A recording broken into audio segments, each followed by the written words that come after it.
অপেক্ষা। পৃথিবীর সবচেয়ে সুন্দরতম অনুভূতির নাম অপেক্ষা।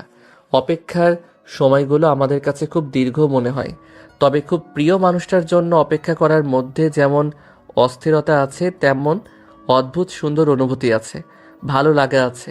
এটা আমার চেয়ে বেশি হয়তো কেউ জানে না। এই মুহূর্তে আমি খুব গুরুত্বপূর্ণ এবং আমার সবচেয়ে প্রিয় একটা মানুষের মেসেজে আসার অপেক্ষা করছি। দীর্ঘ চেষ্টার ফলাফল কি হবে সেটা জানার অপেক্ষায় আছি। এই অনুভূতিটুকু অব্যক্ত। এই মানুষটাকে আমি খুব পছন্দ করি, খুব বলতে অনেকটা পছন্দ করি, এবং সেটা অনেক দিন ধরেই। আমাদের ফেসবুকে বন্ধুত্ব, তবে বন্ধু বলতে সে শুধু আমার ফ্রেন্ড লিস্টে পড়ে আছে। এখন পর্যন্ত প্রথম মেসেজটা কেউ কাউকেই দেইনি। আমার মধ্যে কেমন একটা দ্বিধা ভয় কাজ করছে, এই জন্য আমি চাইলেও আগে মেসেজ দিতে পারিনি। আমাদের কমেন্টে টুকটাক কথা হয়, কিন্তু ওটা কমেন্ট পর্যন্তই, সেটা কখনো মেসেজে পর্যন্ত আগায় না, মেসেজে কথা বলা হয় না। এটা নিয়ে আমি অনেক ভেবেছি, অনেক ভেবেচিন্তে আমি একটা পদক্ষেপ নিয়েছি, যে কারণে সে অবশ্যই আমাকে মেসেজ দিবে। সেই জন্যই এখন তার মেসেজের অপেক্ষা করছি। আমি নিশ্চিত সে আমার মেসেজের উত্তর দিবে। ও হ্যাঁ, সরি, আমার পরিচয় দিতেই ভুলে গেছি। আমি অভ্র। আপাতত এটুকু জানলেই হবে। ধীরে ধীরে আমার পরিচয় এবং আমার ভালোবাসার গল্পটাও জানতে পারবেন। চলুন, তার আগে কিছুদিন আগের ঘটনা আপনাদেরকে জানাই। কিছুদিন আগে একদিন হঠাৎ সন্ধ্যাবেলা ফেসবুকে নোটিফিকেশন এলো, সেন্ড এ ফ্রেন্ড রিকোয়েস্ট। একটা মেয়ের রিকোয়েস্ট ছিল। আগেকার দিনে গৃহিণীরা যেমন করে তাদের অলংকার বড় ট্রাঙ্কে তালাবন্দি করে চাবি কোমরে রেখে দিত, আজকালকার মেয়েরা ঠিক সেইভাবেই তালা চাবি দিয়ে ফেসবুক লক করে রাখে। কিন্তু এই মেয়েটির প্রোফাইল আনলক করা ছিল। প্রোফাইল দেখে রিকোয়েস্ট অ্যাকসেপ্ট করলাম। প্রোফাইলে তার নিকনেম ছিল বৃষ্টি মেঘা। বায়োতে লেখা আকাশ ভালোবাসি। আমিও আকাশ ভালোবাসি, কারণ ছাড়া হুটহাট আকাশ দেখি। মন খারাপ থাকলে মেঘেদের সাথে জমিয়ে আড্ডা দেই। আকাশের প্রতি আমার খুব দুর্বলতা, তাই তো যে আকাশ ভালোবাসে তাকে অপছন্দ করে কি থাকা যায়? আর যে আকাশ ভালোবাসতে পারে না, সে কোনো কিছুই ভালোবাসতে পারে না। বেশ কিছুদিন কেটে গেল, আমাদের কথা হলো না। মেয়েটা কিছুদিন পরপরই ছবি আপলোড করে। ছবিগুলো ভীষণ সুন্দর। দেখা মাত্রই ইচ্ছার বিরুদ্ধে লাভ রিয়েক্ট দেওয়া হয়ে যায়। হয়তোবা মন আগে থেকে সিদ্ধান্ত নিয়ে নিয়েছিল লাভ রিয়েক্ট দেওয়ার জন্য। স্টোরিতে শেয়ার করা পিকে ও সেম লাভ রিয়েক্ট। কালো টিপে মেয়েটাকে ভীষণ সুন্দর লাগে। কাজল ভর্তি চোখে ডুব দিতে ইচ্ছে করে। শাড়িতে সম্পূর্ণ বাঙালি বধূর মতো লাগে। মাঝে মাঝে মনে হয় হয়তো সে কোনো এক স্বপ্নের রাজ্য থেকে টুপ করে নেমে এসেছে এই ভূখণ্ডে, নয়তো সাদা মেঘের রাজ্য থেকে এই শহরে এসেছে। কেন এসেছে সে? আমায় কিছু দুঃখ দিতে আসুক। সে যদি দুঃখ দিতে আসে তবে সে আসুক, কিছু দুঃখ দিয়ে যাক, তবুও চাই সে কাছে আসুক। মেয়েটার পোস্টের কমেন্টে আমাদের কথা হতো মাঝে মধ্যে, কিন্তু সেটা এমন ছবিটা সুন্দর, সে রিপ্লাই দিত ধন্যবাদ। তারপর টুকটাক কথা হতো কমেন্ট বক্সে। সে কখনো নিজ থেকে মেসেজ দেয় না। এদিকে আমার মেসেজ দিতে সাহস হয় না।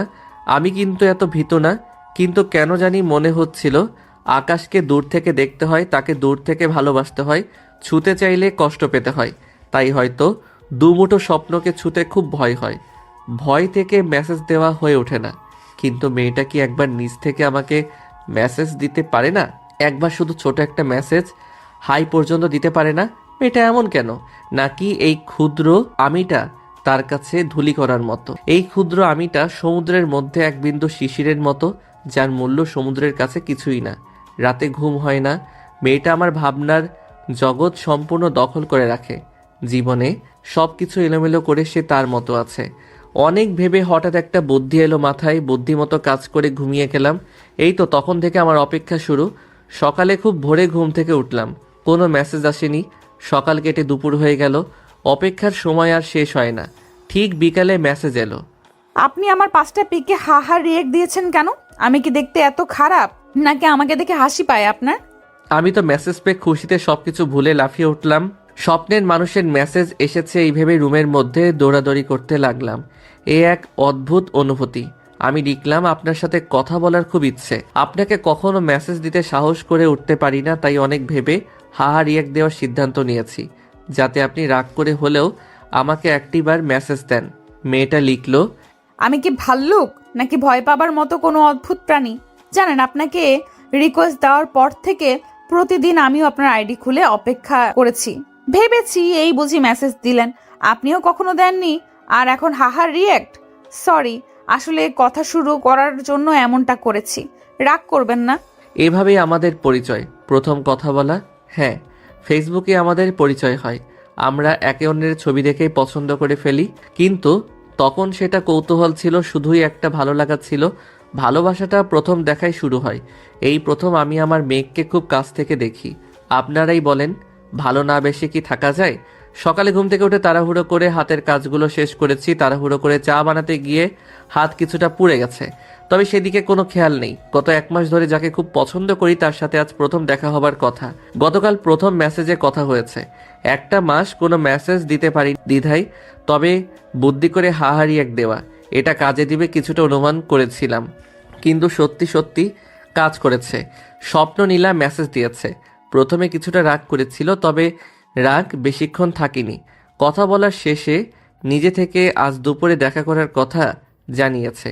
মধ্য দুপুর, রোদে পুড়ে পুড়ে খাক হয়ে গেছে মাটি ও মানুষ। নিজের হাতে বানানো 1 কাপ চায়ের সাথে বিস্কুট ভিজিয়ে সকালের খাবার শেষ করেছি। যাত্রাবাড়ি থেকে রিকশায় সরাসরি মৌচাক চলে এসেছি স্বপ্ননীলার সাথে দেখা করার জন্য। তার প্রিয় রেস্টুরেন্টে ঢুকলাম। স্বপ্ননীলা মেসেজে এই রেস্টুরেন্টের ঠিকানা দিয়ে বলেছে এই রেস্টুরেন্টের খাবার খুব ভালো। স্বপ্ননীলা মাঝে মাঝে এখানে খেতে আসে। তবে অবাক করা বিষয়, এটা আমারও খুব প্রিয় রেস্টুরেন্ট। বাইরের গনগনে আগুনের উত্তাপ থেকে এক টুকরো পৃথিবীর সৃষ্টি করা স্বর্গে প্রবেশ। কৃত্রিম ঠান্ডা বাতাসে পুড়ে যাওয়া শরীর ক্রমশ কাদামাটিতে রূপান্তর হতে লাগলো। লোকজন খুব কম, অর্ধেক টেবিল খালি পড়ে আছে। আকাশ দেখা যায়। এরকম একটা টেবিলে গিয়ে বসলাম। বসতেই ওয়েটার খাবার অর্ডার নিতে চলে এলো। আমি বললাম একজনের জন্য অপেক্ষা করছি, সে এলে আপনাকে ডাকবো। আকাশ খুব পছন্দ করি। আকাশের সাথে একটা বিকাল নিমিষেই কাটিয়ে দিতে পারি আমি। তাই তো আকাশ দেখা যায় এমন একটা টেবিলেই বসেছি। টুকরো টুকরো মেঘ জমেছে আকাশে। আজ বিকালে বৃষ্টি হবে মনে হয়। শহরে যদি নিয়ম করে আকাশ দেখার জন্য একটা সময় সকল কাজ বন্ধ করে দেওয়া যেত, ভালো হতো। এসব ভাবতে ভাবতে স্বপ্ননীলা দরজা দিয়ে প্রবেশ করল। স্বপ্ননীলা কেন শাড়ি পরে এসেছে? নিজেকে নিজেই প্রশ্নটা করলাম। কি অদ্ভুত সুন্দর! মেয়েরা কি কারো সাথে প্রথম দেখায় শাড়ি পরে আসে? হয়তো সব মেয়ে চায় প্রথম দেখায় সবাই তাদের প্রেমে পড়ুক, আর বিশেষ কেউ যদি হয় তাহলে আরও সুন্দর করে সেজে আসে, যাতে ছেলেটা প্রথম দেখায় প্রেমে পড়ুক। কিন্তু সে কি জানে তাকে সামনাসামনি না দেখার আগেই তার প্রেমে হাবুডুবু খাচ্ছি আমি। স্বপ্ননীলা আকাশি রঙের শাড়ি পরেছে, ম্যাচিং করে চুড়ি, টিপ, চোখে কাজল দিয়েছে। মনে হচ্ছে সৃষ্টিকর্তা এক টুকরো মেঘ থেকে পৃথিবীর সবচেয়ে সুন্দর জিনিস সৃষ্টি করেছে, আর মেঘের চোখে পরিয়ে দিয়েছে কাজল। এ কাজল ভরা চোখে ডুব দিতে ইচ্ছে করে। এখানে একবেলা হারিয়ে গিয়ে ভালো থাকা যায়। স্বপ্ননীলা হেঁটে হেঁটে আমার দিকে আসছে। আমি উঠে দাঁড়িয়ে স্বপ্ননীলাকে বসার জন্য চেয়ারটা বের করে দিলাম। স্বপ্ননীলা বসার পর ফিরে এসে নিজের চেয়ারে বসলাম। স্বপ্ননীলা বলল, এই যে অব্র, কেমন আছেন আপনি? আমি বললাম, মেঘ মুখ দেখে কেউ খারাপ থাকতে পারে? মেঘমুখ? হ্যাঁ, মেঘমুখ। এই যে আমার সামনে এক টুকরো সাদা মেঘ বসে আছে, তবুও আমার বিশ্বাস হচ্ছে না। আচ্ছা, আমায় একটু চিমটি কাটবেন? মেয়েটা হেসে দিল। হাসির শব্দ জলতরঙ্গ শব্দের মতো। মেয়েটার সব কিছুতেই আমি মুগ্ধ হচ্ছি কেন? মানুষ যাকে ভালোবাসে তার সব কিছুই কি প্রিয় মনে হয়? সব কিছুই কি পছন্দ হয়? হয়তো হয়, সেই জন্য আমার সামনে বসে থাকা মেয়েটার সব কিছু ভালো লাগছে আমার। স্বপ্ননীলা বলল, চিমটি কাটা লাগবে না, আমি সত্যিই আপনার সামনে বসে আছি। সমস্যা নেই, একটু চিমটি দিয়েই দিন। যদি স্বপ্ন হয় তবে স্বপ্ন ভাঙার পর আমার থেকে বেশি কষ্ট আর কেউ পাবে না। আমার থেকে দুঃখী মানুষ কেউ হবে না। স্বপ্ননীলা হালকা করে হাসতে হাসতে আমার হাতে চিমটি কাটল আর বলল, এবার খুশি? আমি বাস্তবেই আপনার সামনে বসে আছি। এখনো আমার বিশ্বাস হচ্ছে না। এবার কি আমাকে চিমটি কাটবেন?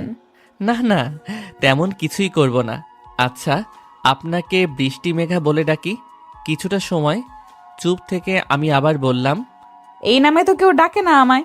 আমার বৃষ্টি খুব পছন্দ, তাই ফেসবুকে নিক নামের জায়গায় বৃষ্টি মেঘা দিয়েছি। আচ্ছা, যখন বৃষ্টি হবে তখন বৃষ্টি মেঘা বলে ডাকবো, আর এখন নীলা বলে ডাকবো। আচ্ছা, সমস্যা নাই, আপনার যা ইচ্ছে ডাকতে পারেন। কি খাবেন? আপনার খুশি, যা অর্ডার দিবেন। ওকে, তাহলে আমার পছন্দ মতো অর্ডার দিচ্ছি। ওয়েটারকে ডেকে খাবার অর্ডার দিয়ে দিলাম। নীলা সামনে বসে আছে। হঠাৎ কী ভেবে বললাম, আপনাকে ভয়ঙ্কর সুন্দর লাগছে। নীলা অবাক। চোখ দেখে যে কেউ বলে দিতে পারবে কতটা অবাক হয়েছে সামনে বসা মানুষটা। অবাক চোখে জিজ্ঞাসা সুরে সে বলল, ভয়ঙ্কর সুন্দর মানে? আমি বললাম, এত সুন্দর যে দেখলে বুকটাই কেঁপে ওঠে। হঠাৎ কাউকে দেখে যদি বুক কেঁপে ওঠে তবে একেই ভয়ঙ্কর সুন্দর বলে। আপনাকে প্রথম দেখে বুক কেঁপে উঠেছিল। এক মুহূর্তের জন্য মনে হয়েছে এই বুঝি হৃদয়টা ফেটে যাবে। নীলা আবার হেসে দিল। ইস, এত সুন্দর কেন হাসিটা? নীলা বলল, আপনি খুব সুন্দর করে কথা বলেন। কথা বলার মাঝে খাবার চলে এলো। খাবার খাওয়ার সময় নীলা আমার হাতের দিকে লক্ষ্য করে জিজ্ঞাসা করলো, এখানে কি হয়েছে? আমি বললাম, পুড়ে গেছে। কিভাবে? সকালে তাড়াহুড়ো করে চা বানাতে গিয়ে। এত তাড়াহুড়ো করে কেউ? তা আপনি চা বানাতে পারেন? কেন পারবো না? চা থেকে শুরু করে রান্না করা সব পারি। শিখলেন কিভাবে? ব্যাচেলর মানুষ, রান্না করতে করতে শিখেছি। আপনি একা থাকেন? আপনার ফ্যামিলি? ঢাকায় আমি একা থাকি, ফ্যামিলির বাকি সবাই সিলেট থাকে। সিলেট কেন? বাবার চাকরির জন্য। বাবা ব্যাংকে চাকরি করে। 4 বছর হয়েছে প্রমোশন পেয়ে সিলেটের শাখায় ট্রান্সফার হয়ে চলে গেছি। এখানে আপনি একা থাকেন? না, আমার রুমমেট আর আমি। এখন থেকে সাবধানে কাজ করবেন, এত তাড়াহুড়ো করার দরকার নেই। হাতে মলম লাগিয়েছেন? হ্যাঁ, আসার আগে মলম লাগিয়ে এসেছি, সমস্যা নেই, সেরে যাবে, টেনশনের কিছুই নেই। তবুও বাসায় গিয়ে ভালো করে স্যাভলন দিয়ে পরিষ্কার করে মলম লাগিয়ে নেবেন আবার। আচ্ছা ঠিক আছে, আপনি যেটা বলবেন সেটাই। দুজনের খাওয়া শেষ। নীলা বলল, আচ্ছা চলুন, উঠি আজ।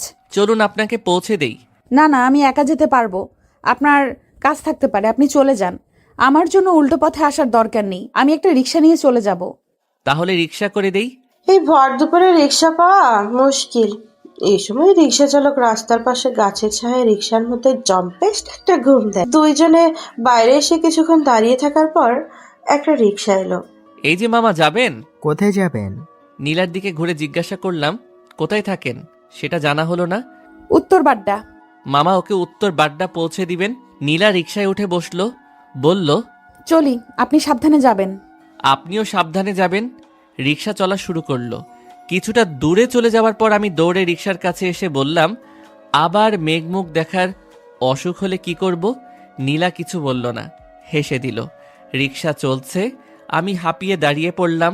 হঠাৎ নীলা রিক্সা থেকে মুখ বের করে পেছন ফিরে আমার দিকে তাকিয়ে নীলা বলল, কিছু রহস্য থাকা ভালো, আবার দেখা হওয়াটা না হয় রহস্যের মতো অজানাই থাকুক। রিক্সা অনেক দূর চলে গেল। আমি উল্টো দিকে হাঁটা শুরু করলাম।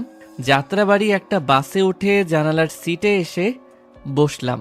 মেয়েরা সবসময় তার চারপাশে রহস্যময় করে রাখতে পছন্দ করে, গোলক ধাঁধার মধ্যে থাকতে পছন্দ করে। মেয়েরা এমন কেন? কেন রহস্যময় একটা হাসি দিয়ে রহস্য রেখে চলে যায়? আবার কবে দেখা হবে বৃষ্টি মেঘার সাথে? কবে? এখনই আবার দেখতে ইচ্ছে করছে, খুব ইচ্ছে করছে। অব্র, অব্র, রাতে কি রান্না হবে? কিরে এখনো ঘুম? সেই বিকেলে ঘুমিয়েছিস, উঠবি না? আমি ঘুম ঘুম চোখে রাকিবের দিকে তাকালাম। আজ সারাদিন কিছুই রান্না করিসনি। সকালে দুপুরে কি খেয়েছিস? আমি অফিস থেকে এসে দেখি কিছুই রান্না করা নাই। তোর কি শরীর খারাপ? জ্বর এসেছে? নীলার সাথে দেখা করে বাসায় এসে শুয়েছিলাম। কখন যে ঘুমিয়ে গিয়েছি জানি না। ঘুম ঘুম কণ্ঠে জিজ্ঞাসা করলাম, কটা বাজে? রাকিব জবাব দিল, রাত 8:18। এত সময় ঘুমিয়েছি। সরি রে, কিছুই রান্না করতে পারিনি। সকালে তুই অফিসে যাওয়ার পর আমি চা বিস্কুট খেয়ে বেরিয়েছিলাম। দুপুরে বাইরে খেয়েছি, সেজন্য আজকে সকালে রান্না করিনি। ভেবেছিলাম সন্ধ্যায় করব, কিন্তু কখন যে ঘুমিয়ে পড়েছি জানি না। তুই কখন এসেছিস? প্রশ্ন শুনে চমকে গেল রাকিব। মনে নেই তোর? তুই তো দরজা খুলে দিলি। দরজা খুলে কোনো কথা না বলে রুমে এসে শুয়ে পড়লি। ভাবলাম হয়তো শরীর ভালো না, তাই আর বিরক্ত করিনি। আচ্ছা, আমি হাত মুখ ধুয়ে ফ্রেশ হয়ে আসছি, এসে একসাথে রান্না করব। আচ্ছা। রান্না শেষ করে খেয়ে রাকিবের সাথে গল্প করার সময় হঠাৎ নীলার মেসেজ এলো। কি করেন? রাকিবের সাথে আড্ডা দেই। রাতে খেয়েছেন? হ্যাঁ, খেয়েছি। ব্যস্ত থাকলে পরে কথা বলি। না না, ব্যস্ত না। আপনি কি করেন? জানলা দিয়ে আকাশ দেখি, অন্ধকারের মধ্যে তারাগুলো মিটমিট করে জ্বলছে, সুন্দর লাগছে। চাঁদ আছে আকাশে? আছে, খুব সুন্দর। আজকের চাঁদটা খুব সুন্দর। আচ্ছা, চাঁদ কি আপনার থেকেও বেশি সুন্দর নাকি একটু কম সুন্দর? আমি মোটেও সুন্দর না, আর চাঁদ আমার থেকে বেশি সুন্দর। জানলা খুলে নিজেই দেখুন। অনেক সুন্দর আজকের চাঁদ, মুগ্ধ হবেন দেখে। আমিও দেখছি, তবে আমার মনে হচ্ছে চাঁদ ঠিক আপনার মতো সুন্দর। আপনাকে বলেছে চাঁদ বেশি সুন্দর। এই অব্র, কার সাথে কথা বলিস? আবার একা একা হাসতেছিস? বিশেষ কেউ? রাকিবের কথা শুনে পিছন ফিরে তাকালাম, নিজেকে সামলে নিয়ে বললাম, না, তেমন কেউ না, এই এক বন্ধুর সাথে কথা বলছি। ও আচ্ছা, ঠিক আছে, বল। তাহলে আমি ঘুমাতে যাচ্ছি, সকালে আমার অফিস আছে। ঠিক আছে, তুই গিয়ে ঘুমা, কাল কথা হবে। আমি প্রশ্ন করলাম, ব্যস্ত বুঝি? না, এখন সম্পূর্ণ ফ্রি আছি। কি করবেন এখন? নদী দেখব। এই ঢাকা শহরে গিজগিজ করা বিল্ডিং, গাড়ি, রিক্সার মধ্যে নদী পাবেন কোথায়? নদীকে একমাত্র নদীর কাছে গিয়ে দেখা যায়। এই কোলাহল ব্যস্ততার মধ্যেও নদী দেখা যায়। কিভাবে? জানালা দিয়ে কি দেখতে পাচ্ছেন? আকাশ, রাস্তা, গাড়ি, রিক্সা ইত্যাদি। এই যে রাস্তা, একে নদী মনে করুন, রিক্সাগুলোকে নৌকা মনে করুন, বাসগুলোকে লঞ্চ মনে করুন। দেখবেন চোখের সামনে নদী ভেসে উঠবে। বাহ, দারুণ বুদ্ধি তো। আমার যখন একা লাগে, যখন মন খুব খারাপ থাকে, তখন এই রাস্তাকে নদী মনে করে দেখি, আকাশ দেখি, নিমিষেই মন ভালো হয়ে যায়। জানেন, আপনি খুব সুন্দর করে কথা বলেন। তাই এই পর্যন্ত কথা বলে কয়টা মেয়ে পটিয়েছেন? গুনে দেখতে হবে, ঠিক মনে নেই, হবে 10-12টা। নীলা মেসেজ দেখেও রিপ্লাই দেয় না, হয়তো মন খারাপ করেছে। অনেকক্ষণ পর আমি আবার মেসেজ দিলাম, কি হলো, কথা বলছেন না কেন? একটু ব্যস্ত ছিলাম। বাহ, কত সহজে মানুষ অজুহাত দিতে পারে। শুনুন, আমি আগে কাউকে পটাইনি, আর কেউ পটেও নি। আমার জীবনে আগে কেউ ছিল না। সত্যি বলছেন? তবে এখন কি কেউ আছে? ভেবে দেখতে হবে। কি কি বললেন? ভেবে দেখা লাগবে? রাগ করছেন কেন? আমি রাগ করার কেউ না। আমাদের সম্পর্ক তো এখনো আপনিতেই আছে। আমি তো আপনার তুমিই না। এখানে রাগ করার অধিকার নেই। যদি অধিকার দিতে চাই, রাগ করবেন, অভিমান করবেন, মাঝে মাঝে বকে দিবেন, অভিমান করে কথা না বলে থাকবেন, আবার কিছুক্ষণ পর অভিমান ভেঙে বলবেন ভালোবাসি। না, বয়ে গেছে আমার শুধু শুধু রাগ করতে। বলবো না কিছুই। আমি যে চাই কেউ রাগ করুক, অভিমান করুক, বকে দিক, রাগ করে দেখা হলে মারুক, তবুও কেউ একজন থাকুক, খুব আপন কেউ একজন থাকুক, যাকে অকারণে ভালোবাসবো, না বলা কথাগুলো নিমিষেই বলে দিতে পারবো, যার কাছে কষ্টগুলো জমা রাখতে পারবো, সুন্দর মুহূর্তগুলো, সুন্দর সময়গুলো ভাগ করতে পারবো। আপনি কি আমার তুমি হবেন? তুমি কি আমার সেই তুমি হবে? নীলা কিছু বলে না, চুপ চুপ চুপ করে থাকে, মেসেজের উত্তর দেয় না। আমার খুব ইচ্ছে করে নীলার কণ্ঠ শুনতে। আমি ফোন দেই, নীলা ফোন ধরে চুপচাপ থাকে, কোনো কথা বলে না। তবু আমি কিছু একটা শুনতে পাই। আমি শুনতে পাই এই নৈশব্দর মাঝে কেউ একজন বলছে, ভালোবাসি ভালোবাসি ভালোবাসি। আমি শুনতে পাই কেউ একজন বলছে, আমি তোমার তুমি হতে চাই। আমি আরো শুনতে পাই, আমি তোমার সেই মানুষটি হতে চাই। আমি বারবার এই কথাগুলো শুনতে পাই, কিন্তু কেউ কোনো কথা বলে না, কেউ কিছুই বলে না। তবু আমি কেন শুনতে পাই? কেন? অনেকক্ষণ পর নীলা বলে, আজ রাখি, কাল কথা হবে। বাই, শুভরাত্রি। এটা বলে ফোন কেটে দেয় নীলা। আমি কানে ফোন চেপে রাখি, ওপাশে কেউ নেই। তবু আমি শুনতে পাই কেউ একজন বলছে, ভালোবাসি ভালোবাসি ভালোবাসি। এভাবে কেটে যায় অনেকটা সময়। অবশেষে ফোন নামিয়ে রেখে জানালার দিকে তাকাই, একটা নদী দেখতে পাই, খুব ছোট একটা নদী। নদীর মধ্যে চাঁদের প্রতিবিম্ব দেখা যাচ্ছে। চাঁদটা আসলেই সুন্দর, অনেক সুন্দর। এভাবে আকাশ দেখি, নদী দেখি, আর মনে মনে ভাবি আজকার শুভরাত্রি খুব অপ্রিয় বাক্য মনে হয়। শুভরাত্রি বললে যে কথোপকথনের ইতি টানতে হয়। 2 দিন কেটে গেল, নীলা একবারও কল রিসিভ করেনি, মেসেজের উত্তর দেয়নি। 12 কয়েকবার ফোন দিয়েছি, মেসেজ দিয়েছি, নীলার কোনো রেসপন্স পাইনি। প্রতিবার ফোনে কল যায়, তবে ওপাশ থেকে কেউ রিসিভ করে না। ফোনে রিং যাবার সময় আমি অদ্ভুত সব শব্দ শুনতে পাই, তবে কিছুই বুঝতে পারি না। সব কিছু এলোমেলো, অদ্ভুত, ভুতুরে। বৃষ্টি নেমেছে, খুব বৃষ্টি হচ্ছে। দুপুরে ইন্টারভিউ দিয়ে বাসায় ফেরার সময় আকাশ কালো মেঘে জমেছিল। এখন বিকাল, বিকালের মেঘগুলো বৃষ্টি হয়ে নেমে আসছে নগরীতে। মন খুব খারাপ। এই নিয়ে 16টায় ইন্টারভিউ দিয়েছি, সব জায়গায় ব্যর্থ ব্যর্থ। কিছু মানুষের জীবনে সফলতার চেয়ে ব্যর্থতার পরিমাণ বেশি থাকে, তবে সেই সব মানুষগুলোর জীবনে হঠাৎ করে অলৌকিকভাবে খুব বড় সফলতা আসে। সেই সফলতা বাকিটা জীবন সুখে থাকার জন্য যথেষ্ট। আমিও অপেক্ষায় আছি, আমার জীবনে কি সফলতা আসবে? সফলতাকে কি ছুঁয়ে দেখতে পারবো? এসব ভাবতে ভাবতে ছাদে চলে এসেছি। আজ বরং ভিজি, এই বৃষ্টির পানিতে ভিজে সকল ব্যর্থতা ভুলে যাই। সকল কষ্ট, সকল খারাপ লাগার অনুভূতি বৃষ্টির পানিতে ধুয়ে যেতে দেই। আজ বৃষ্টি হই, তুমুল ঝড় হই, ঝড়ে সব এলোমেলো চিন্তাগুলোকে উড়িয়ে দেই। আজ আমি পাখি হই। আচ্ছা, পাখিরা কি বৃষ্টির মধ্যে উড়ে? সন্ধ্যা হয়ে গেছে, খুব মাথা ব্যথা করছে। রুমে এসে কোনো রকম মাথা মুছে কাপড় চেঞ্জ করে শুয়ে পড়লাম। রাকিব কয়েকবার রান্না করার জন্য ডাকতে এলো রুমে। আমার মাথা তোলার মতো শক্তি নেই, কথা বলার মতো শক্তি নেই। আবার ডাকতে এসে গায়ে হাত দিয়ে চমকে উঠে বলল, অব্র, তোর তো ভীষণ জ্বর, ডাক্তারের কাছে নিয়ে যাব? খুব কষ্টে উত্তর দিলাম, না, দরকার নাই, আমার ড্রয়ারে ওষুধ আছে। তুই আমাকে একটু পানি আর ড্রয়ার থেকে ওষুধ বের করে দে, আমি খেয়ে শুয়ে থাকি। আচ্ছা। তুই আজকে কিছু একটা রান্না করে খেয়ে নে, আমি রাতে খাবো না কিছু। আমাকে নিয়ে চিন্তা করতে হবে না, তুই ওষুধ খেয়ে ঘুমা।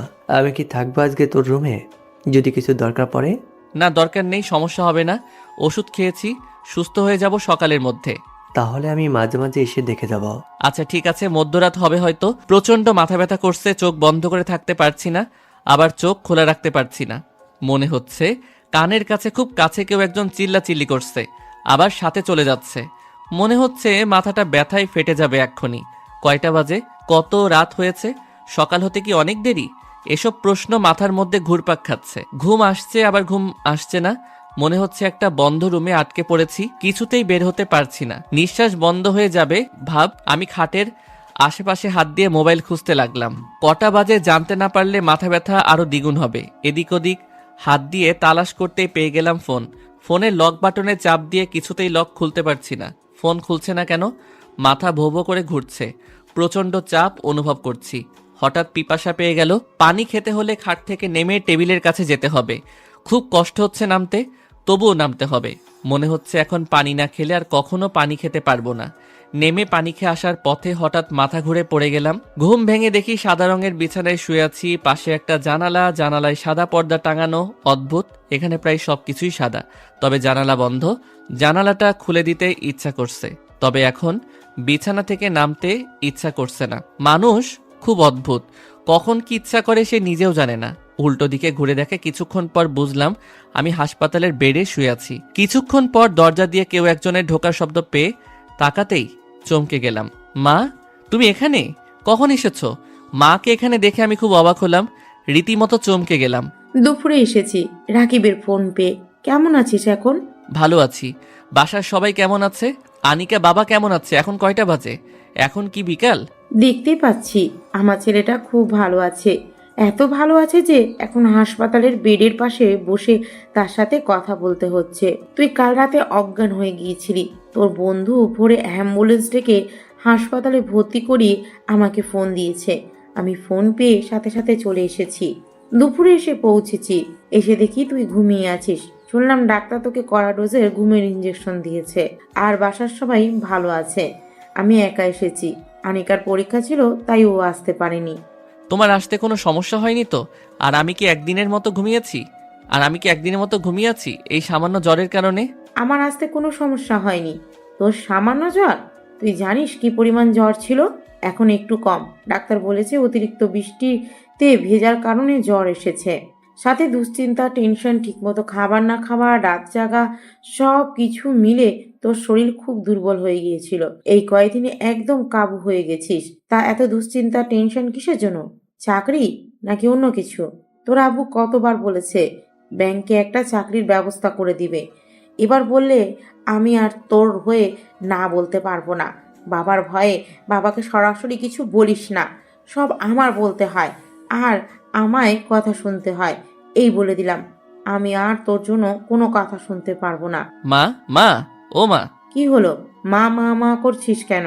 আমি তোর কোনো কথায় রাজি হব না। মা, মামুনি, এত টেনশন করো না, আমি সুস্থ হয়ে যাব। তুমি কি জানো, তুমি যখন খুব টেনশন করো তখন একটার পর একটা কথা বলতে থাকো, বাচালের মতো কথা বলেই যাও। হ্যাঁ, আমি তো এখন বাচাল, আমি তো ভালো না। তোর বাপ বেটাই ভালো। তোদের কথা সব সময় ঠিক, মাঝখানে আমি শুধু কষ্ট পাই। এই দেখো আবার চোখে পানি। প্লিজ মা, কান্না করবে না। তোমার চোখে পানি দেখলে আমার খুব কষ্ট হয়। এখন তুমি বাসায় গিয়ে বিশ্রাম নাও, আমার মাথা ব্যথা করছে, আমি একটু ঘুমাবো। আচ্ছা, আমি রাতে আসবো খাবার নিয়ে। বল কি খাবি, কি রান্না করব? আমার পছন্দের খাবার কোনটা সেটা কি আবার বলে দেওয়া লাগবে? না, লাগবে না, আমি জানি। মা চলে গেল। কিছুক্ষণ পর রাকিব রুমে ঢুকলো, পাশে এসে বসে জিজ্ঞাসা করলো, কিরে, এখন কি অবস্থা? কেমন আছিস? এই তো কিছুটা ভালো লাগছে। আচ্ছা, বিশ্রাম নে, আমি বাইরে আছি। শোনো, আমার ফোন কোথায়? ফোন মনে হয় বাসায় আছে। কেন, দরকার? হ্যাঁ, খুব দরকার। মনে হয় চার্জ শেষ। তুই এক কাজ কর, বাসায় গিয়ে ফোনটা চার্জে দিয়ে নিয়ে আয়। তোকে এখানে একা রেখে যাব? আরে আমি ভালো আছি, আমার সমস্যা হবে না। তুই যা, রাতে মা যখন আসবে সাথে আসিস, আর মনে করে ফোন নিয়ে আসবি। আচ্ছা, নিয়ে আসবো, তুই বিশ্রাম কর। রাকিব চলে গেল। ঘুম আসছে না। নীলার কথা খুব মনে পড়ছে। নীলা কি কোনো মেসেজ বা ফোন দিয়েছিল? ফোন দিলে তো ফোন বন্ধ পেয়েছে নিশ্চয়ই। ফোন বন্ধ পেয়ে কি ভেবেছে কে জানে। সময় মতো মা আর রাকিব চলে এলো। রাতে খাবার খেয়ে মায়ের সাথে কিছুক্ষণ আড্ডা দিয়ে মা চলে গেল। ফোন চালু করলাম। চালু করার পর সাথে সাথে কয়েকটা মেসেজ এলো। সিম কোম্পানির লোকদের খেয়ে দিয়ে কাজকর্ম নাই, সারাদিন শুধু মেসেজ দিতেই থাকে, মেজাজটা খারাপ করে দেয়। হঠাৎ নীলার মেসেজ চোখে পড়ল। মেসেজে লিখেছে, আপনার ফোন বন্ধ কেন? আপনাকে কয়েকবার ফোন দিয়েছি, রাগ করেছেন? আপনার ফোন রিসিভ করিনি বলে কি রাগ করে ফোন বন্ধ করে রেখেছেন? একটা মেসেজে দুটি ও রাত একটা এসেছে। নীলা সকালেও মেসেজ পাঠিয়েছে। শুভ সকাল। সকালে বার কয়েক ফোন দিয়েছি, রাতের মতো বন্ধ। রাতে ভেবেছিলাম হয়তো ঘুমিয়ে গিয়েছেন, কিন্তু যেহেতু এখনো ফোন বন্ধ করে রেখেছেন সেহেতু আমি নিশ্চিত আপনি খুব রাগ করেছেন আমার উপর। আমি সত্যি সরি বলছি। দুপুরে মেসেজ পাঠিয়েছে, লেখা, শুনুন, আমিও আপনাকে খুব পছন্দ করি, তবে সব মেয়ে একটু সময় চায় ভালো করে ভাবার জন্য। আপনি তো খুব অদ্ভুত, এমন ভাব করছেন কেন? আর ফোন বন্ধ করে কি পুরুষত্ব দেখাচ্ছেন? এই মেসেজটা পড়ে মন ভালো হয়ে গেল, ঠোঁটে হাসি চলে এলো। আমাকে আর কখনো ফোন বা মেসেজ দিবেন না, আমি আপনার সাথে কথা বলতে চাই না। বাই। সবগুলো মেসেজ পড়ে আমি যতটা অবাক ঠিক ততটা খুশি, অনেকটা খুশি। আমি খুব ছোট একটা মেসেজ টাইপ করে কয়েক মিনিট ভেবে সেন্ড বাটনে ক্লিক করে পাঠিয়ে দিলাম। অপেক্ষা করছি। 1 ঘন্টা হয়ে যাবার পরও ওপাশ থেকে কোনো রিপ্লাই আসেনি। এখন সত্যি মেজাজ খুব খারাপ হচ্ছে। মেয়েরা আসলে অদ্ভুত, যখন কেউ মেসেজের উত্তরের জন্য অপেক্ষা করে তখন মেসেজ দিবে না, আর যখন ঘুমিয়ে কিংবা অন্য কাজে ব্যস্ত থাকবো কেমন করে বুঝে ঠিক তখনই গুরুত্বপূর্ণ মেসেজগুলো রিপ্লাই দিবে। অবশেষে ঠিক 1 ঘন্টা 40 মিনিট পর মেসেজগুলো শুধু হা রিয়েক্ট, নিচে লেখা, এইটা দিয়ে আমাকে মেসেজ দিতে বাধ্য করেছিলেন, তাই এটাই এখন আপনার প্রাপ্য। আমার হাতটা ছাড়া যাবে? হাতের তালু ঘেমে গেছে। হঠাৎ নীলা অন্যদিকে তাকিয়ে খুব আস্তে করে আমার উদ্দেশ্যে কথাটা বলল। আচ্ছা, এই বলে আমি নীলার হাত ছেড়ে দিলাম। নীলা হাতের তালু মুছতে মুছতে বলল, অনেকক্ষণ হাত ধরেছিলে, এই জন্যই হাতের তালু ঘেমে গেছে। যা গরম পড়েছে। মিনিট 5 পর আমি আবার হাত বাড়িয়ে দিলাম। নীলা মুচকি হেসে আমার হাতের তালুর উপর হাত রাখলো। আমি নীলার হাত ধরে রিকশায় বসে রইলাম। নীলা অন্যদিকে ফিরে হাসছে, আমি অন্যদিকে ফিরে হাসছি। অদ্ভুত মুহূর্ত, দুজনে রিকশা করে ঘুরছি। জ্বর থেকে সম্পূর্ণ সুস্থ হতে 6 দিন লেগেছে। এই প্রথম জ্বর আমাকে ভালোই ভুগিয়েছে। আমি কখনো 2 দিনের বেশি অসুস্থ থাকি না, কিন্তু এবার 5টা দিন লাগলো সুস্থ হতে। গতকাল মাকে সিলেটের ট্রেনে উঠিয়ে দিয়েছি। আব্বুকে ফোন করে সময় মতো স্টেশনে থাকতে বলেছিলাম। মা বাসায় গিয়ে জানিয়েছে সুস্থভাবে পৌঁছেছে। নীলার সাথে এটা আমার দ্বিতীয়বারের মতো সরাসরি দেখা। ওই দিন রাতে নীলা হাহারি এক পাঠানোর পর আর কথা হয়নি। রাতের দিকে আবার প্রচণ্ড জ্বর এসেছিল। পরের দিন দুপুরে একটু সুস্থ হয়ে নীলাকে ফোন দিয়েছিলাম। নীলা ফোন রিসিভ করেনি, পরে ফোন করে জানিয়েছে নীলা ক্লাসে ছিল, ক্লাস শেষ করে কল ব্যাক করেছে। সেদিন নীলার সাথে দীর্ঘ সময় কথা হয়। বৃষ্টিতে ভিজে, রাতে জ্বর হওয়া, হাসপাতালে ভর্তি, ফোনে চার্জ না থাকা, সব খুলে বলার পর নীলা আর রাগ করে থাকতে পারেনি। নীলা বারবার বলেছিল দেখতে আসবে, কিন্তু হাসপাতাল থেকে পরের দিন বাসায় চলে যায়। ডাক্তার বলেছে গতকাল মা সিলেটে ফিরে যাওয়ার পর রাতে নীলাকে ফোন করে আজ দেখা করতে বলি। নীলা সাথে সাথে হ্যাঁ বলে। নীলা বলেছিল কাল আমার ক্লাস আছে, ক্লাস শেষে দেখা করব, তুমি একটু আগে এসে বাইরে অপেক্ষা করো। আমি নীলার কথা মতো অনেক আগে এসেছি। 4টায় ক্লাস শেষ হবে। ক্লাস শেষ করে বাইরে আসতেই নীলার সাথে আমার দেখা হয়ে যায়। নীলা একটা হাসি দিয়ে বলল, এই যে অব্র, কথা মতো আগেই চলে এসেছো দেখছি। কখন এসেছো? মিনিট 30 হবে। আমি কি এত আগে আসতে বলেছি? আর একটু দেরি করে আসলে সমস্যা হতো না? এই যে আজ আগে আসলাম, যখন দেরি করে আসবো সেদিন রাগ করবে না, তাহলেই হবে। বাহ, আগে থেকে দেরি করে আসবে বলে রাখছো। কি করব বলো? আজকে দেরি করে এসে যদি সত্যি কথাও বলি তাহলে মানুষ বিশ্বাস করে না, তাই এইভাবে এক্সকিউজ দিচ্ছি। আমি এরকম না, আমি তোমাকে অনেক বিশ্বাস করি, এই বিশ্বাসটুকু রাখলেই হবে। আচ্ছা, একটা রিক্সা ঠিক করো, আজ রাত পর্যন্ত রিক্সায় ঘুরবো। সেই থেকে দুজনে রিক্সায় ঘুরছি। তুমি কিন্তু এখনো উত্তর দাওনি। নীলা আমার দিকে ফিরে বলল, কোন প্রশ্নের উত্তর? যে প্রশ্নটা যতবার মেসেজে জিজ্ঞাসা করেছি ততবার হাহা রিয়েক্ট পেয়েছি, যতবার ফোনে জিজ্ঞাসা করেছি ঠিক ততবার শুধু নিঃশ্বাসের শব্দ শুনেছি। তুমি প্রতিবারই নিশ্চুপ ছিলে। সেই প্রশ্নের উত্তর জানতে চাই, এখন বলো। নীলা বাচ্চা শিশুর মতো অবুঝ হওয়ার ভঙ্গিতে বলল, কি বলবো? যেটা আমি শুনতে চাই। তুমি কি শুনতে চাও সেটা তুমি জানো, আমি কি করে জানবো? আমার অল্প অল্প রাগ হচ্ছে। আমি কি শুনতে চাই তুমি জানো না? না, জানি না। তুমি আবার বললে হয়তো মনে পড়বে। আচ্ছা থাক, তোমার মনে করার দরকার নাই। আমি আর শুনতে চাই না, কখনো বলতেও চাই না। নীলা খুব জোরে হাতে চিমটি কাটলো, রাগী রাগী কণ্ঠে বলল, তুমি শুনতে চাও না? সত্যি শুনতে চাও না? না, আমি শুনতে চাই না, আমি বলতেও চাই না। আমিও সামান্য রাগ করার ভাব নিয়ে নীলাকে কথাগুলো বললাম। নীলা মন খারাপ করে অন্যদিকে ঘুরে তাকালো, কিছুটা সরে গিয়ে বসলো। হাত ধরা ছিল, ছেড়ে দিল। এভাবে কেটে গেল নৈশব্দে কিছুক্ষণ। নীলা রিক্সা চালককে বলল, মামা, রিক্সা উত্তরের দিকে ঘুরান, আমি বাসায় যাব। এখনই চলে যাবে? মাত্র সন্ধ্যা হলো। কফি শপে গিয়ে কফি খেতে খেতে কিছু সময় গল্প করি। আমার ভালো লাগছে না অব্র, আমি বাসায় যেতে চাই এক্ষুনি। মামা, রিক্সা ঘুরান। আমি আর বাধা দিলাম না। রিক্সা উত্তরার দিকে যাচ্ছে। 1 ঘন্টার মতো সময় লাগলো আসতে। পৌঁছে গেলে নীলা বলল, মামা, এখানে রিক্সা থামান, ভেতরে যাওয়ার দরকার নেই। আপনি রিক্সায় থাকা এই ভদ্রলোককে পৌঁছে দিন। এই বলে নীলা রিক্সা থেকে নেমে হাঁটা শুরু করলো। মেইন রোড থেকে নীলাদের বাসায় হেঁটে যেতে মিনিট 10 একটু বেশি সময় লাগে। নীলা রিক্সা থেকে নেমে যাওয়ার পর আমি রিক্সা মামাকে বললাম, মামা এখানে অপেক্ষা করুন, আমি আসছি। নীলার পিছু পিছু দৌড়ে গেলাম। নীলার কাছে আসতেই নীলা ফিরে তাকিয়ে বলল, কি চাই? কি চাই মানে? নীলা এভাবে কথা বলবে আমি কখনো ভাবিনি। জায়গাটা একদম শান্ত, আশেপাশে কোনো মানুষ নেই। এত অল্প রাতে এখানে মানুষগুলো কি ঘুমিয়ে পড়েছে কে জানে। নীলা আবার বলল, আমার পিছু পিছু দৌড়ে এসেছো কেন? কিছু বলবে? আমি নীলার সামনে এসে দাঁড়িয়ে বললাম, কি বলবো? নীলার রাগ আরো বেড়ে গেল। বলল, তাহলে এইভাবে পিছু পিছু এসেছো কেন? আমি কি আসতে বলেছি? এই বলে নীলা আবার হাঁটতে শুরু করলো। আমি নীলার হাত ধরে কাছে টেনে আনলাম। এভাবে পালাচ্ছ কেন? পালানো বন্ধ করো। নীলা চুপচাপ দাঁড়িয়ে আছে। আমি আস্তে করে নীলার কানের কাছ থেকে চুলগুলো সরিয়ে কানের খুব কাছে মুখ নিয়ে কিছু সময় নিয়ে বললাম, তোমার চুলের ঘ্রাণ খুব সুন্দর। কি শ্যাম্পু দিয়েছো? এই বলে হেসে দিলাম। রাগে নীলার চোখ মুখ লাল হয়ে গেল। নীলা চলে যাবার জন্য হাত ছুটানোর ট্রাই করছে, ছটফট করছে। নীলা চলেই যাবে। আমি নীলার চোখে হাত দিয়ে বন্ধ করে দিয়ে বললাম, শান্ত হও, খুব শান্ত। ধীরে ধীরে নিঃশ্বাস নাও, শান্ত, একদম শান্ত থাকো। নীলা শান্ত হলো। খুব শান্ত হয়ে আমার সামনে দাঁড়িয়ে রইল। আমি নীলার খুব কাছে চলে গেলাম।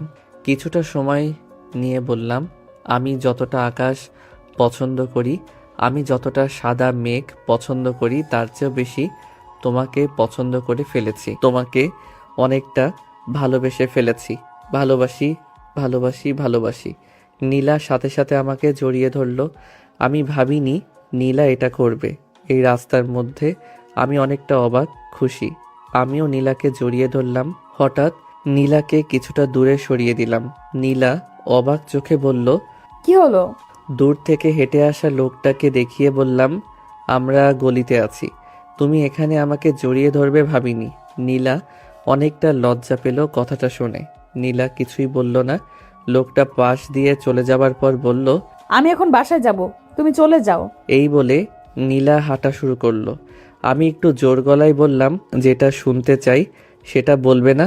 নীলা যেতে যেতে হেসে উত্তর দিল, জড়িয়ে ধরার পরেও শুনতে হবে? এটা বলে চলে গেল।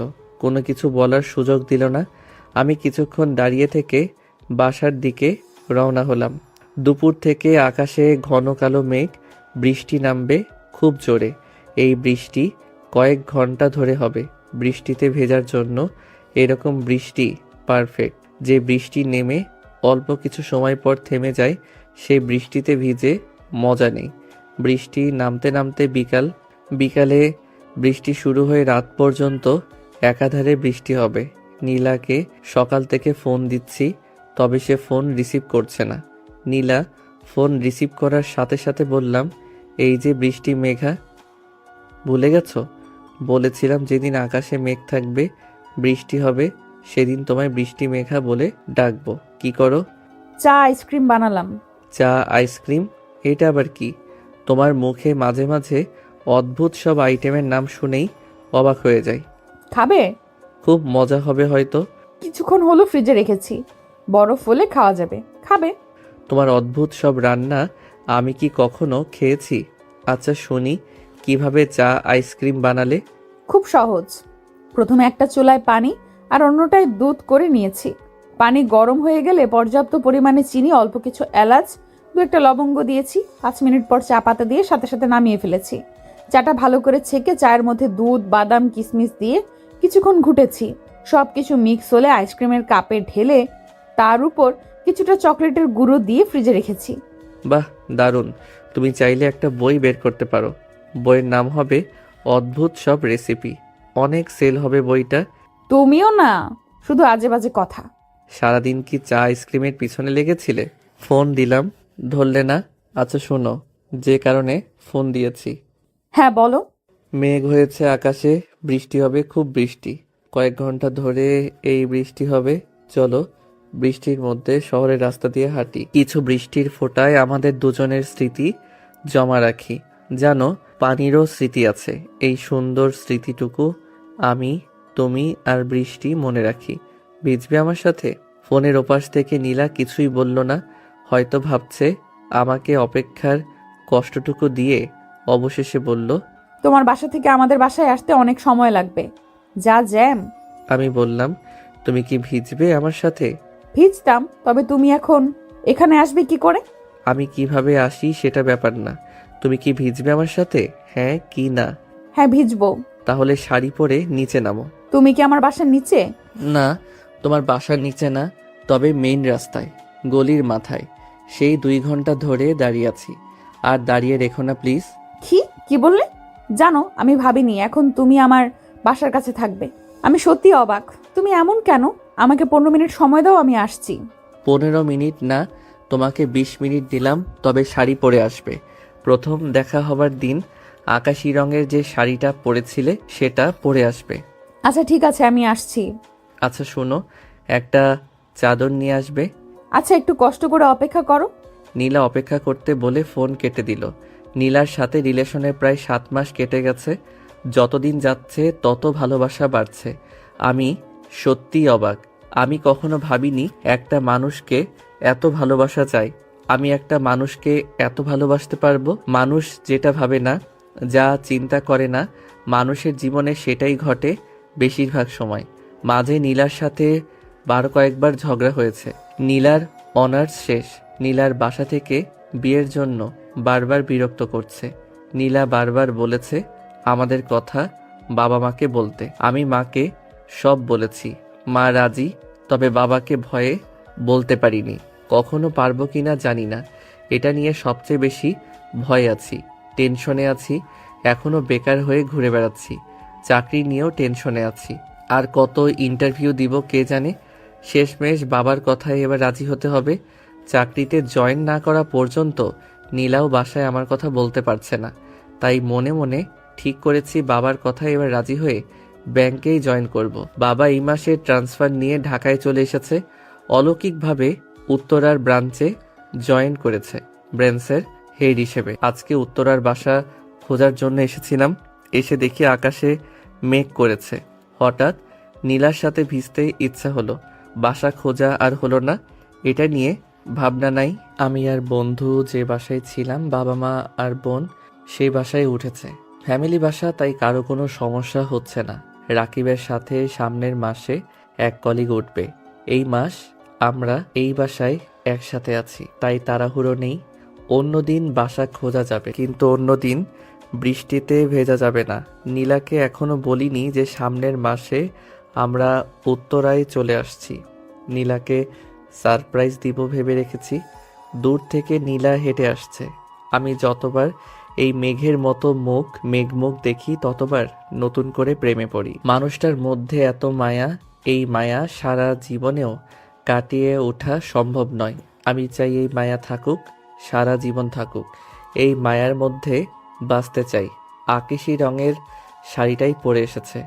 নীলা কাছে এসে মুচকি হাসি দিয়ে জিজ্ঞাসা করলো, কি এভাবে কি দেখো? তোমাকে দেখি। আমাকে নতুন করে দেখার কি আছে? জানি না, যত দেখি তত দেখতে ইচ্ছে হয়। দেখার ইচ্ছা এই এক জনম দেখেও মিটবে না হয়তো।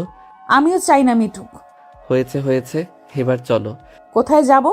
যেদিকে দু চোখ যায় চলে যাব, আর ফিরবো না। ইস, শখ কত! তুমি শাড়ি পরেছো, আমি পুরনো একটা শার্ট পরা। পাঞ্জাবি পরলে দারুণ হতো। এখন পাঞ্জাবি পাবে কোথায়? চলো আগে একটা শোরুম থেকে পাঞ্জাবি কিনি, তারপর যাব। এখন পাঞ্জাবি কিনবে? দরকার নেই। না, আমি পাঞ্জাবি পরে তোমার সাথে ভিজবো। এই মুহূর্ত আর কখনো ফিরে আসবে না। একটু আয়োজন করি, বৃষ্টিতে ভিজি। সেই সময় পাঞ্জাবি কিনে সেটা পরে নীলা আর আমি হাতির ঝিল চলে এলাম। হাতির ঝিল আসার সাথে সাথে বৃষ্টি নেমে দিল। সবাই ছুটাছুটি করছে। বৃষ্টি দেখে সবাই পালাচ্ছে। কেউ কেউ বৃষ্টি পৌঁছাতে পারবে না এমন ছোট জায়গায় আশ্রয় নিচ্ছে। কেউ কেউ ছাতা বের করে দ্রুত হাঁটছে বাসার ফেরার জন্য। কয়েক মিনিট পর দেখা গেল জায়গাটা ফাঁকা হয়ে গেছে। কিছু মানুষ অদ্ভুতভাবে দূর থেকে আমাদের দেখছে দুটি মানবীর হেঁটে যাওয়া। দেখছে যেখানে সবাই বৃষ্টি থেকে পালানোর চেষ্টা করছে, সেখানে এই দুইজন আরো বৃষ্টির মধ্যে ডুবে যাচ্ছে। ইটের পিচ থেকে একটা ঘ্রাণ বের হয়েছে, পুরা ঘ্রাণ। অনেকদিন বৃষ্টির অপেক্ষা ছিল। রোদে পুরা রাস্তাগুলো। বৃষ্টি আসতেই তাকে আলিঙ্গন করে নিয়েছে। বৃষ্টির একটা ঘ্রাণ আছে। বৃষ্টি যখন আকাশ থেকে ভূখণ্ডে এসে পড়ে, সেটার একটা ছন্দ আছে।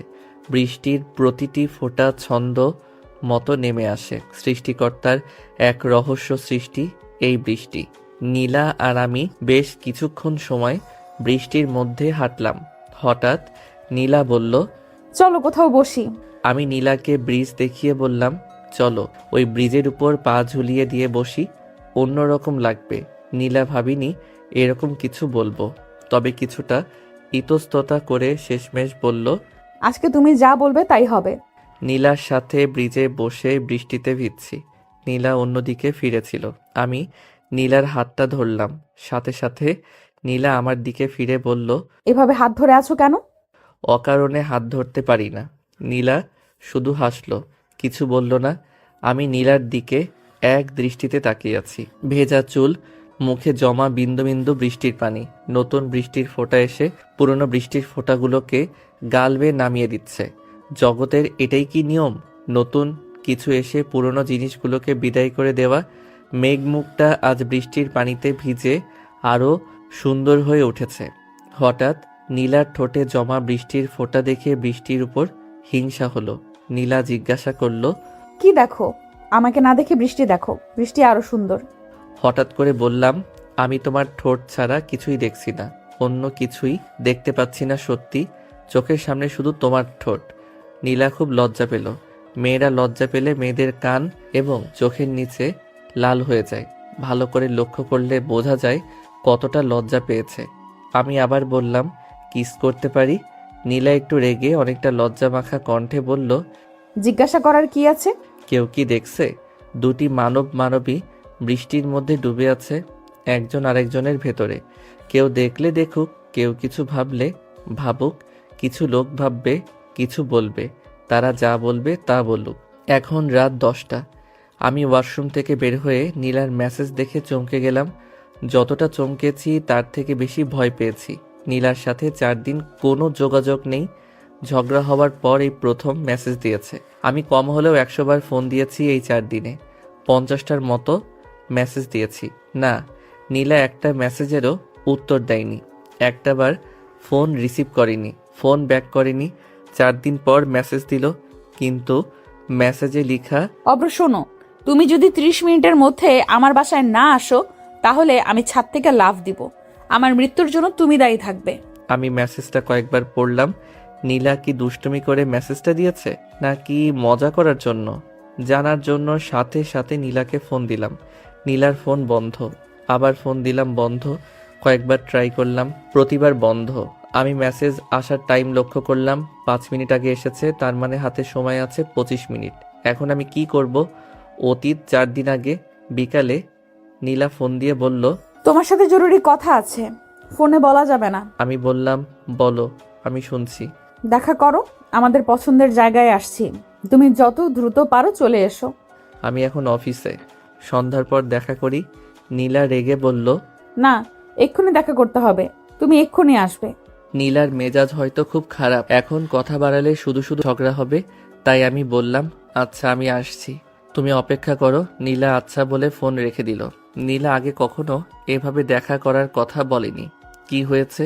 নীলার বাসায় কি কোনো সমস্যা হয়েছে? এসব ভাবতে ভাবতে অফিস থেকে বের হলাম। বাবার কথা মতো গত মাসে ব্যাংকে জয়েন করেছি, উত্তরা ব্রাঞ্চে। বাবার সাথে এক অফিসে কাজ করতে কিছুটা সমস্যা হচ্ছে। মাঝে মাঝে বাবা এসে দেখে যায় কি করি। খুবই বিরক্তিকর একটা বিষয়। বাবা বুঝেও না বোঝার মতো কাজটা করে। বাবাকে প্রচণ্ড ভয় পাই সেই ছোটবেলা থেকে। যখন আমি ক্লাস 6-এ পড়ি তখন একদিন বাবা বলল, অঙ্ক বইটা নিয়ে আয় তো। সবসময় আমি মায়ের কাছে পড়ালেখা করি, বাবার কাছে এর আগে কখনো পড়তে বসিনি। আর অঙ্ক, এই নাম শুনলেই ভয় লাগে। বাবার পরে একমাত্র অঙ্ককে এতটা ভয় পাই। অঙ্ক যতটা কম পারি ততটাই কম বুঝি। অঙ্ক বুঝতে অনেক সময় লাগে। এই জন্য ছোটবেলায় মায়ের কাছে, স্যারদের কাছে অনেক বকা খেয়েছি। বাবার মুখে অঙ্ক বই নিয়ে আসার কথা শুনে ভয় কাঁপতে লাগলাম। তবে কিছু করার নেই। বাবা যখন বলেছে তখন বাবার কাছে আজ অঙ্ক করতে হবে। কাঁপতে কাঁপতে বাবার সামনে অঙ্ক বই নিয়ে দাঁড়ালাম। বাবা বলল, খাতা কই? আমি এক দৌড়ে টেবিল থেকে খাতা আর কলম নিয়ে আবার বাবার কাছে ফিরে এলাম। বাবা আমাকে অঙ্ক বোঝাতে লাগলো। বাবা বাবার মতো করে অঙ্ক বোঝাচ্ছে, তবে আমি কিছুই বুঝতে পারছি না। বাবা যখন বলে, বুঝেছিস? আমি শুধু হ্যাঁ বলি। অঙ্ক বোঝানো হলে বাবা বলল, এবার ঠিক এই নিয়মে অন্য একটা অঙ্ক দিচ্ছি, কর। যদি পারিস তাহলে বুঝবো। বুঝেছিস? আমি অঙ্ক নিয়ে 20 মিনিট বসে রইলাম। বাবা ফিরে এসে দেখলো আমি কিছুই করতে পারিনি। বাবা মাথা ঠান্ডা রাখার চেষ্টা করে বলল, যদি না বুঝতে পারিস বলতি বুঝিনি, আর কখনো না বুঝে বুঝেছি বলবি না, ঠিক আছে? আমি এবারও মাথা উপর নিচ করে বোঝালাম, হ্যাঁ ঠিক আছে। সেই অঙ্ক বাবা আবার বোঝাতে লাগলো। যতবার বলছে বুঝেছিস, আমি ততবার মাথা ডানে বামে ঘুরিয়ে বলে দিচ্ছি বুঝিনি। আরও কয়েকবার বোঝানোর চেষ্টা করলো। আমি ভয়ের মধ্যে ছিলাম, তাই টেনশনে ভয়ে ভালো করে মনোযোগ দিতে পারছিলাম না, তাই কিছুই বুঝতেও পারছিলাম না। বাবা শেষমেশ বোঝানো বন্ধ করে রেগে খুব জোরে পিঠে থাপ্পড় দিল। রেগে বলল, মাথার মধ্যে তো গবরও নাই, গবর থাকলে কিছু তো বুঝতে পারতি। আমি একাধারে কান্না করতে লাগলাম। মা এসে আমাকে নিয়ে গেল। পিঠে 5 আঙ্গুলের দাগ বসে গেল। সেই থেকে ভয় আরও বেড়েছে, কখনো কমেনি। বাবাকে আমি সরাসরি কখনো কিছু বলতে পারি না। যা প্রয়োজন সেটা মাকে বলি, মা পরে বাবাকে বলে। পৌঁছে দেখি নীলা বসে আছে। নীলার কাছে গিয়ে জিজ্ঞাসা করলাম, সব কিছু ঠিক আছে? কোনো সমস্যা হয়নি তো? নীলার মুখ দেখে বুঝে গেলাম কিছু একটা হয়েছে। মেজাজ খারাপ। নীলা কথা বলছে না। আমি আবার জিজ্ঞাসা করলাম, কি হলো, কথা বলছো না কেন? নীলা আরও কিছুক্ষণ চুপ করে থেকে অবশেষে বলল, ভালোবাসো? তুমি আমাকে ভালোবাসো? আমি অনেকটা অবাক হলাম। বললাম, হঠাৎ এই প্রশ্ন? সত্যি করে উত্তর দাও, আমাকে ভালোবাসো? আমি বললাম, কোনো সন্দেহ আছে? নীলা বলল, আমাকে বিয়ে করবে? আমি কিছুটা রেগে বললাম, তোমার কি মনে হয় আমি তোমাকে কষ্ট দিয়ে অন্য কাউকে বিয়ে করব? তুই জানো তোমাকে আমি কতটা ভালোবাসি। তোমাকে ছাড়া অন্য কাউকে বিয়ে করার কথা ভাবতে পারি না। নীলার এখনো মেজাজ খারাপ, মন খারাপ। আমি আবার বললাম, বাসায় কিছু হয়েছে? বিয়ের জন্য কি প্রেশার দিচ্ছে? নীলা খুব রাগী কণ্ঠে বলল, তুমি বাবাকে বলেছো আমার কথা? আমি বললাম, মাকে বলেছি, মা আব্বুকে বলবে। আব্বুর কোনো কারণে কয়দিন ধরে মেজাজ খারাপ, তাই আম্মু বলতে সাহস পাচ্ছে না। তুমি বলতে পারো না? যাকে ভালোবাসো তার কথা সাহস করে নিজের বাবাকে বলতে পারো না? তাহলে কিরকম ভালোবাসো? নীলা খুব জোরে কথাগুলো বলল। আশেপাশের মানুষ নীলার কথা শুনে আমাদের দিকে তাকিয়ে থাকলো কিছুক্ষণ। আমি নীলাকে বুঝিয়ে বললাম, তুমি জানো আমি বাবাকে প্রচন্ড ভয় পাই। নীলা বিদ্রূপভাবে বলল, এতই যখন ভয় পাও তাহলে নিজেকে পুরুষ ভাবতে লজ্জা করে না? নীলা বেশি বেশি হয়ে যাচ্ছে, শান্ত হও। না, আমি শান্ত হব না। আজকে রাতের মধ্যে তোমার বাবাকে আমাদের কথা বলবে। যদি না বলো তাহলে আমাদের সম্পর্ক এখানে শেষ। এই বলে নীলা চলে গেল। আমি একা একা যেখানে ছিলাম সেখানে কিছুক্ষণ বসে রইলাম। রাত 11টা। নীলার ফোন এলো। ফোন রিসিভ করার পর নীলার প্রথম কথা ছিল, বাবাকে আমাদের কথা বলেছো? আমি কিছুটা ভয়ে উত্তর দিলাম, বাবার মেজাজ আজকে অনেক খারাপ ছিল, তাই ভয়ে কিছুই বলিনি। বাবার মেজাজ ঠান্ডা হোক তখন বলবো। নীলা 4-5 মিনিট কিছুই বলল না, আমিও কিছু বললাম না। তুমি আমাকে আর কখনো ফোন দিবে না, কোনো মেসেজ দিবে না। নীলা খুব শান্তভাবে কথাগুলো বলল। আমি কিছু বলার আগে নীলা ফোন কেটে দিল। ফোন কেটে দেওয়ার পর আমি কয়েকবার করে ফোন দিয়েছি নীলাকে। নীলা ফোন রিসিভ করেনি। ভেবেছি সকালে রাগ কমে যাবে, সকালে আবার ফোন দিব, কিন্তু গত 3 দিন ধরে আমার দেওয়া মেসেজের একটাও রিপ্লাই দেয়নি, একবারও ফোন রিসিভ করেনি। অবশেষে প্রচণ্ড রাগে নীলাকে মেসেজ বা ফোন দেওয়া বন্ধ করে দিয়েছি। যখন রাগ কমবে নিজ থেকে ফোন দিবে এই আশায় অপেক্ষা করছি। একটু আগে নীলার পাঠানো মেসেজটা আবার পড়লাম। আবার ঘড়ির সাথে টাইম মিলিয়ে দেখলাম 30 মিনিট থেকে 10 মিনিট চলে গেছে। হঠাৎ বুক কেঁপে উঠল। নীলা যদি সত্যি সত্যি এমন কিছু করে তাহলে আমার কি হবে? কিছুই ভাবতে পারছি না। বাসায় এই মুহূর্তে কেউ নেই, সবাই সন্ধ্যায় একটা দাওয়াতে গিয়েছে। আমাকে অনেক করে বলেছে যেতে, আমি যাইনি। কি করব এখন? চিন্তা ভাবনা এলোমেলো হয়ে যাচ্ছে। ঠান্ডা মাথায় কিছুই ভাবতে পারছি না। দ্রুত একটা প্যান্ট আর একটা টি শার্ট পরে দরজা খুলে বের হলাম। স্যান্ডেল পাচ্ছিলাম না, তাই খুঁজতে গিয়ে সময় নষ্ট না করে বাসা থেকে বের হয়ে রাস্তায় এলাম। রাস্তায় কোনো বাস, রিক্সা কিচ্ছু নেই। গুরুত্বপূর্ণ সময় কিছুই ঠিকমতো পাওয়া যায় না। হিসাব করে দেখলাম এখান থেকে নীলাদের বাসায় হেঁটে গেলে 50 মিনিট লাগবে। যদি দৌড়ে যাই তাহলে 30 মিনিট। আমার হাতে সময় আছে 20 মিনিট। বাস বা রিক্সার জন্য অপেক্ষা না করে দৌড়াতে লাগলাম খালি পায়ে। রাস্তায় দৌড়াতে দৌড়াতে মনে মনে প্রার্থনা করতে লাগলাম নীলার যাতে কিছু না হয়, নীলা যাতে কোনো পাগলামি না করে। হঠাৎ কিছু একটাতে পা বেঁধে পড়ে গেলাম। হাঁটু কিছুটা কেটে গেল। সামান্য ব্যথা অনুভব হলো, তবে ব্যথাকে এতটা গুরুত্ব দিলাম না। দৌড়াচ্ছি দৌড়াচ্ছি দৌড়াচ্ছি। ঘড়ির দিকে তাকালাম, সময় শেষ। নীলা মেসেজে বলেছিল 30 মিনিটের মধ্যে নীলাদের বাসায় না আসলে নীলা ছাদ থেকে লাফ দিবে। মেসেজ পেয়ে অন্য কিছু না ভেবে বাসা থেকে বের হয়ে দৌড়াচ্ছি। এত রাতে বাস কিংবা রিক্সার জন্য অপেক্ষা করা মানে সময় নষ্ট। নীলা কি ছাদ থেকে লাফ দিয়েছে? মনে মনে প্রার্থনা করলাম, নীলা আমাকে আর 10 মিনিট সময় দাও, আমার আসতে মাত্র 10 মিনিট লাগবে। প্লিজ নীলা, পাগলামি করো না। তোমার কিছু হয়ে গেলে আমি একা কি করে বাঁচবো? পা থেকে রক্ত বের হচ্ছে, প্যান্টের সাথে রক্ত জমাট বেঁধে ব্যথা ক্রমশ তীব্র থেকে তীব্র হচ্ছে।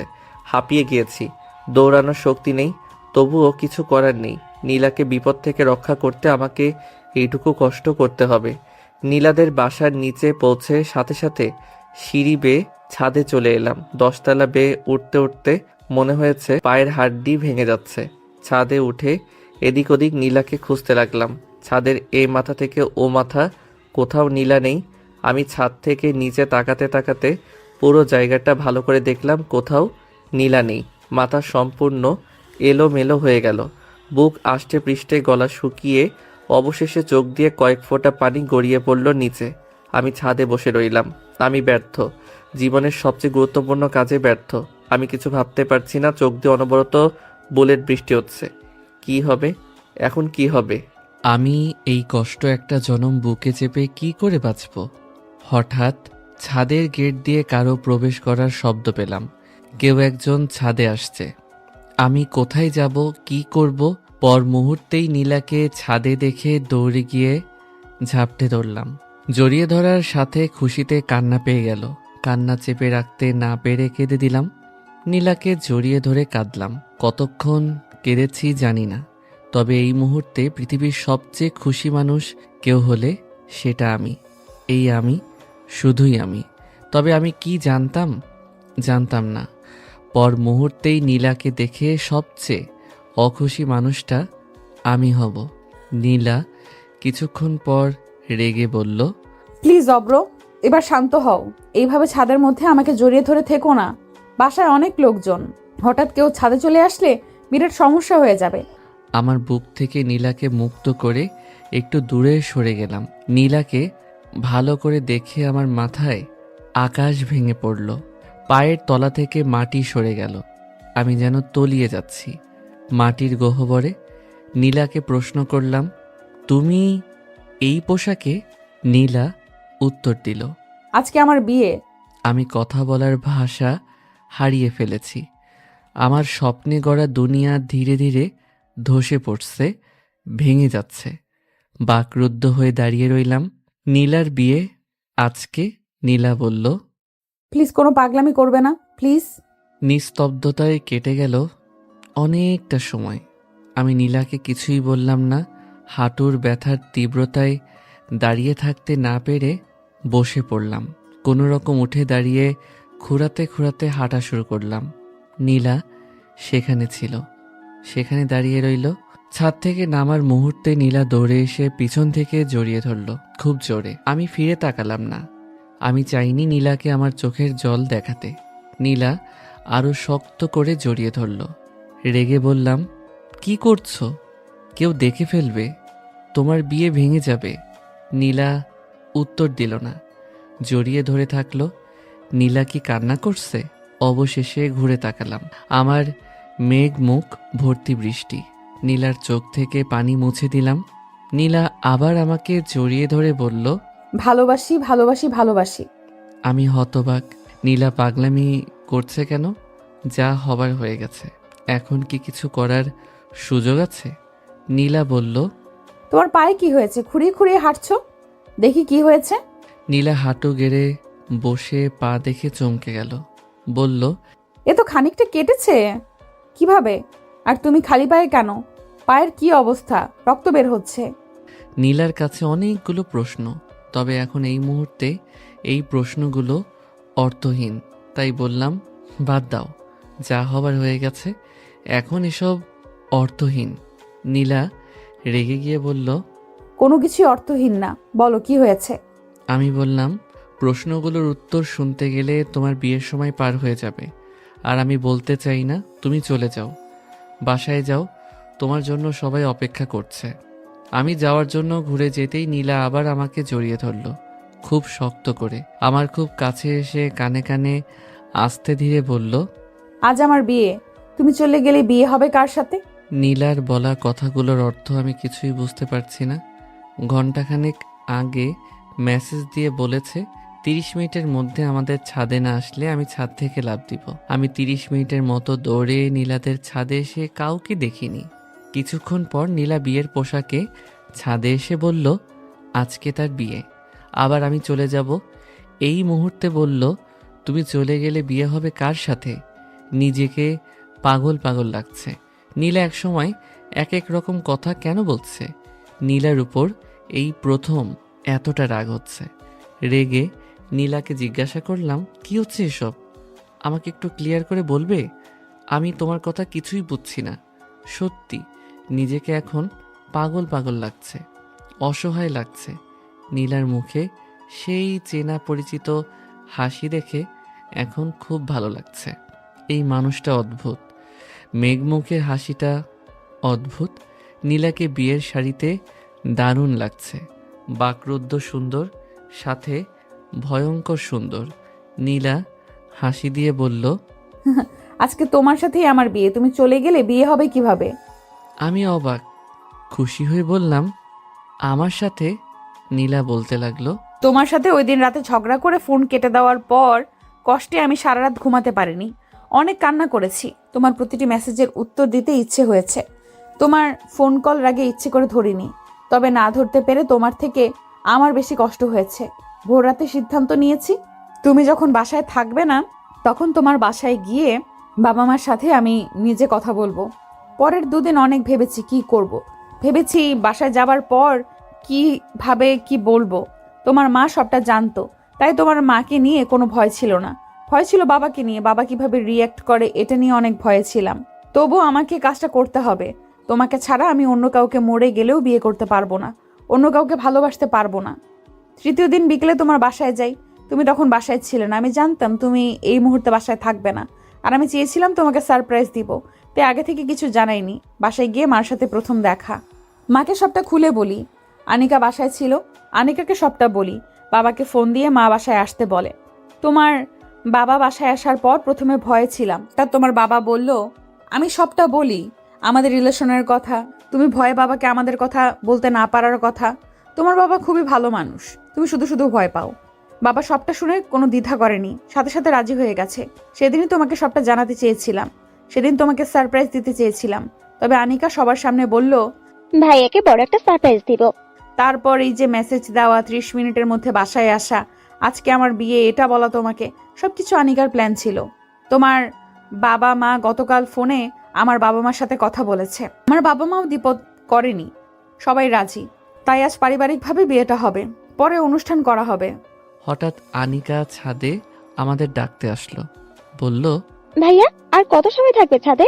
তাড়াতাড়ি নিচে আসো, আমরা সবাই অপেক্ষা করছি।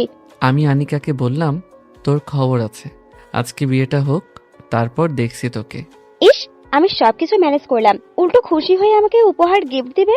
এখন বলছো আমার খবর আছে? আচ্ছা এখন নিচে আসো, সবাই অপেক্ষা করছে। এই বলে আনিকা নিচে চলে গেল। আমি নীলাকে জড়িয়ে ধরে বললাম, জানো আমি আজকে কতটা খুশি? নীলা বলল, তোমার থেকে আমি বেশি খুশি। আমি তোমাকে অনেক ভালোবাসি। নীলা আমাকে ছেড়ে দিয়ে বলল, তোমার পায়ের অবস্থা ভালো না, কেউ এভাবে পাগলের মতো আসে? কি করছো, নিজের খেয়াল আছে? আমি হেসে বললাম, ভালোবাসি যে। হয়েছে, এবার চলো নিচে গিয়ে আগে ড্রেসিং করে ব্যান্ডেজ করে দেই, তারপর ফ্রেশ হয়ে পাঞ্জাবি পরবে। বাহ, সবকিছু প্রস্তুত? জি হ্যাঁ, শুধু তোমার এই অবস্থা। আসো নিচে আসো। এই বলে নীলা চলে যাচ্ছিল। আমি নীলার হাত টেনে নিজের কাছে নিয়ে এসে বললাম, আজকে সম্পূর্ণ আমার হয়ে যাচ্ছ। হয়েছে, আর আল্লাহ দেখাতে হবে না, এখনো হয়নি, আর হবার পর তোমার খবর আছে। এই বলে লজ্জায় দৌড়ে নিচে নেমে গেল নীলা। অবশেষে মেঘ মুখ একান্ত আমার নিজের হচ্ছে, এটা ভাবতেই নিজেকে দুনিয়ায় সবচেয়ে সুখী মানুষ মনে হচ্ছে।